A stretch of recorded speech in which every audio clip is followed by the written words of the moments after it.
ہمیں مرد سے آزادی چاہیے، ہمیں والد سے اور بھائی سے آزادی چاہیے، ہمیں شوہر سے آزادی چاہیے۔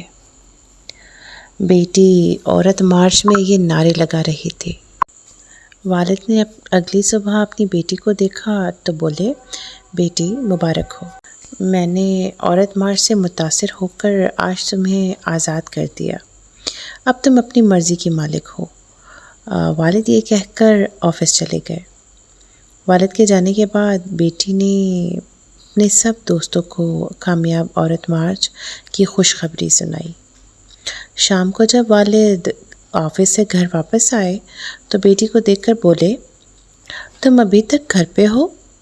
بیٹی بولی، کیوں پاپا، میں نے کہاں جانا تھا؟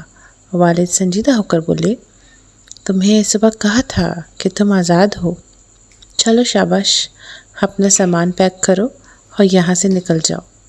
لیکن پاپا، والد بات کاٹتے ہوئے بولے، لیکن کچھ نہیں، میں نے جو کہا ہے بس وہی کرو۔ اب بیٹی کے پاس دو ہی راستے تھے، گھر سے نکل جائے یا والد سے معافی مانگے، شاید معافی مل ہی جائے۔ لیکن بیٹی نے گھر سے نکلنا ضروری سمجھا اور اپنے دوست کا نمبر ملایا اور کہا کہ پاپا نے مجھے گھر سے نکال دیا ہے، میں تمہارے ساتھ رہوں گی۔ کچھ عرصے بعد بیٹی اپنے دوست کے کہنے پر اپنے والد کے پاس گئی اور بولی، مجھے آپ کی جائیداد میں سے حصہ چاہیے۔ والد بولے، تمہارے عورت مارچ میں تو وراثت کا ذکر نہیں تھا، وراثت تو اسلامی حکم ہے، تمہیں اس سے کیا غرض؟ مزید کچھ دن گزر گئے تو ایک دن اس کا دوست ایک لڑکی کے ساتھ گھر میں داخل ہوا اور بولا کہ یہ میری منگیتر ہے، میری اس سے شادی ہونے والی ہے اور تم اب یہاں نہیں رہ سکتی، اپنے لیے کوئی اور جگہ دیکھو۔ وہ یہ سب دیکھ کر گھبرا گئی اور دوست کے گھر سے نکل گئی۔ وہ جب بس سٹاپ پہ پہنچی تو بہت سارے دوستوں کو کال کیا، لیکن سب نے کوئی نہ کوئی بہانہ بنا لیا، کوئی بھی اسے جگہ دینے کو تیار نہیں تھا۔ وہ بہت پچھتا رہی تھی کہ اس نے یہ غلطی کیوں کی۔ وہ بوجھل قدموں کے ساتھ چلنا شروع کر دیتی ہے۔